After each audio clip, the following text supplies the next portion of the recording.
Hello everyone, Phillip Wiginton here with a continuation of a guitar story. But before we get to that, I would love to have you as a subscriber, so please click the subscribe button and the little bell icon so that you can get notified when there's new content. Click the like button if you would, and hopefully you'll stay to the end of this video. Leave me comments also. I'd love to hear from you. What you think about the music that I do, the videos that I do. I'm just trying to get better and would love your input on that. When we were last together on a guitar story, we had gone through about 2013. So we'd covered from 1964 when I first got a guitar until 2013 with the Taylor 814 CE. But in this segment of the story, I would like to take us back to March 19th, 2009, because an incident occurred that day that I thought had ended my guitar playing days forever. My wife Beverly and I had been on a spring break trip with some friends of ours. We'd gone camping, and we decided we would come home a few days early because we wanted to get a head start on yard work, spring cleaning, those kind of things. So we came home early, and I was in the process of committing crepe myrtle. So with a chainsaw, I was trimming our crepe myrtle bushes in our front yard. There was a car parked under one of the crepe myrtle trees, and the person was not there at the time, so I didn't have the keys to move the car. So what I'd done, I'd put a tarp over the hood of that car, and each time that I would cut a crepe myrtle bush, I would reach out and grab that limb to try to keep it from hurting that car.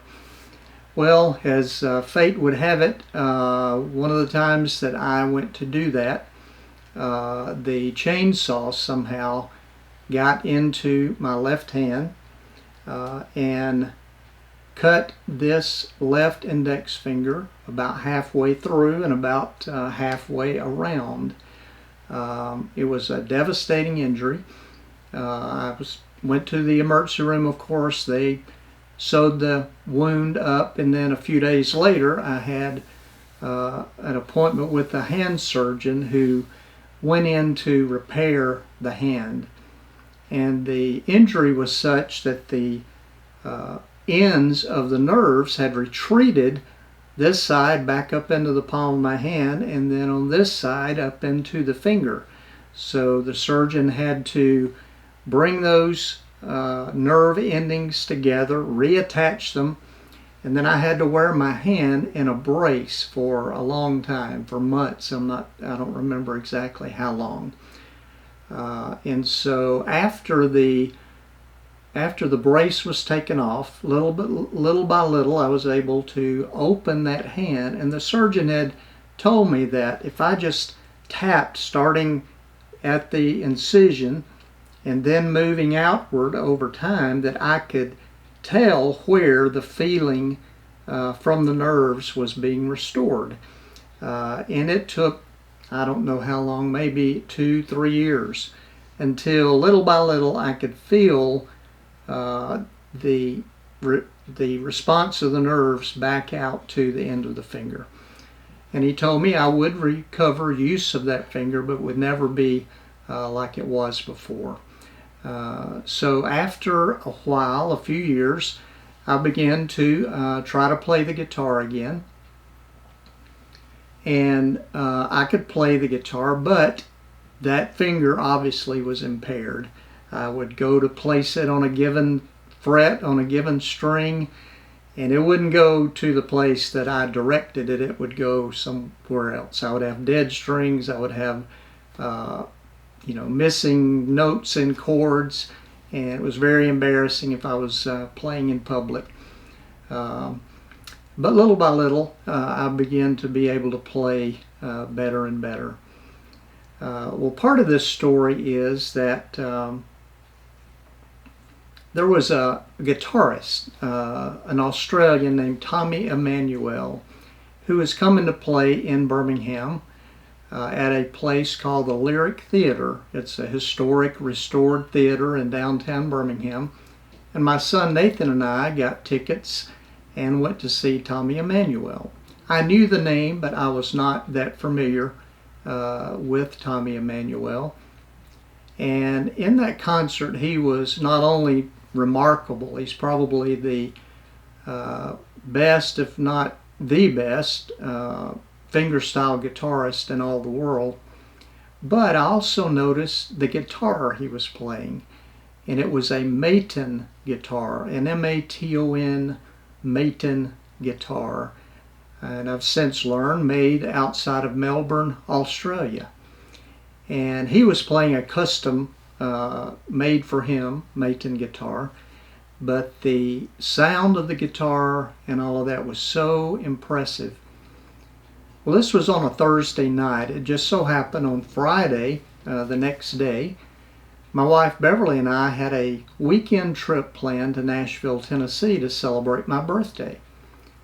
I had researched, and the closest place in the USA that sold Maton guitars was Artisan Guitars in Franklin, Tennessee, just south of Nashville. They've since moved their store into Nashville.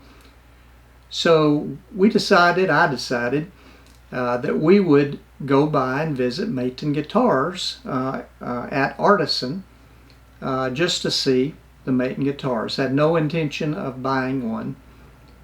And that day in Artisan Guitars, I played this guitar.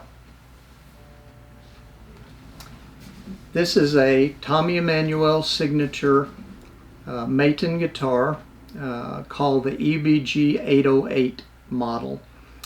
And when I played the guitar, I was struck by how easy it was to play the guitar with my impaired finger. I was just amazed at how easy, and things that I had trouble with other guitars that I owned, I didn't have that trouble. I was able to play. And of course the tone of the guitar was wonderful, but the primary thing that struck me was just the ease of playing. So after we left the store, Bev and I, we walked around the little mall area where Artisan was located at the time, and I was very thoughtful, and after a while I said to Beverly, I have to have that guitar. I can play that guitar.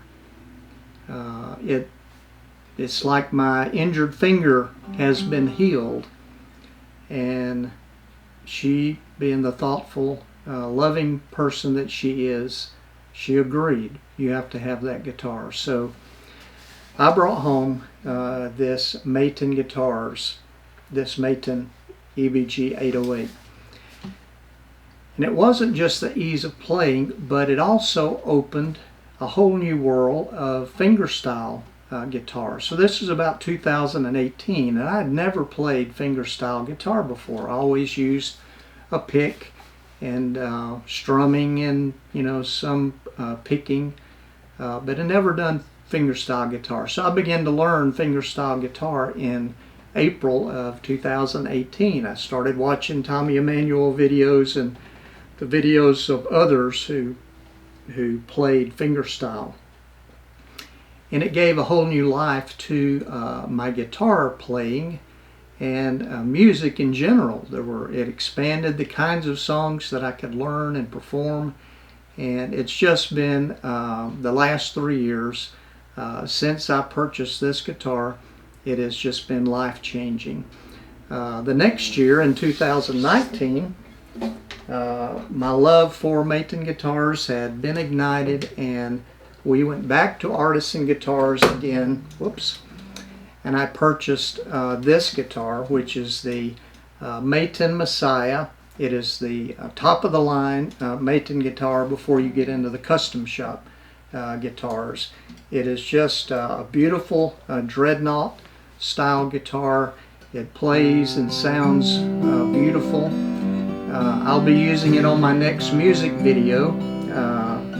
So watch out for that. But I have just become, from here in Birmingham, Alabama, a lover of the Australian-made Maton guitars. So that is the next step in a guitar story. Takes us up to 2019. So watch out for the next installment of A Guitar Story, and thank you for watching.